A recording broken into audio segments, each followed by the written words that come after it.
పాతబస్తీలో gutka mafia గుట్టురట్టు చేశారు task force పోలీసులు. చాంద్రయాన్ గుట్టలో గుట్కా తయారీ కేంద్రాలపై దాడులు చేసి 3.5 కోట్ల విలువైన గుట్కాను స్వాధీనం చేసుకున్నారు. ఈ కేసులో ముగ్గురిని అరెస్ట్ చేసిన పోలీసులు సిటీలో గుట్కా నిషేధాన్ని పక్కాగా అమలు చేస్తామని ప్రకటించారు.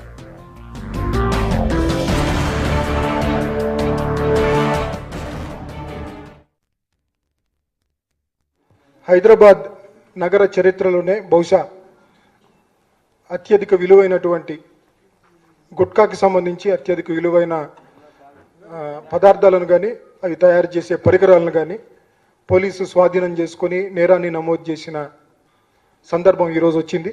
హైదరాబాద్కే చెందిన సుజాత్ అలీ ఖాన్, కాజా సలీముద్దీన్, మొహమ్మద్ రహీముద్దీన్ అనే ఈ ముగ్గురు ముఖ్యంగా ప్రముఖ పాత్ర వహిస్తూ చాంద్రయానగుట్టలోని ఇస్మాయిల్ నగర్ ఇక్కడ ఒక పెద్ద మ్యానుఫ్యాక్చరింగ్ ఫెసిలిటీ అంటే గుట్కా తయారు చేసేటువంటి ఒక ఫెసిలిటీ పెట్టారు. ఇది ఎంత పెద్దదంటే ఇక్కడ నుంచి మనం 8 మ్యానుఫ్యాక్చరింగ్ మెషిన్స్, ఒక గుట్కా పౌడర్ మిక్సింగ్ మెషిన్, తర్వాత 3.5 కోట్ల పైగా అంటే 3.6 కోట్లు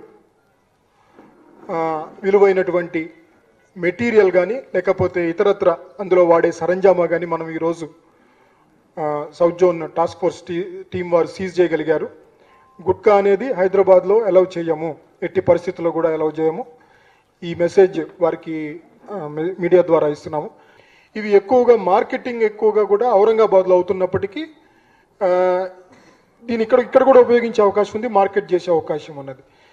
కాబట్టి ఇటువంటి సౌకర్యాలు ఎక్కడున్నా కూడా ఇటువంటి నేరం ఎవరు చేసినా కూడా హైదరాబాద్ పోలీస్ ఖచ్చితంగా చర్య తీసుకుంటాము, వారికి శిక్ష పడేట్టుగా చేస్తామని తెలియజేస్తున్నాను.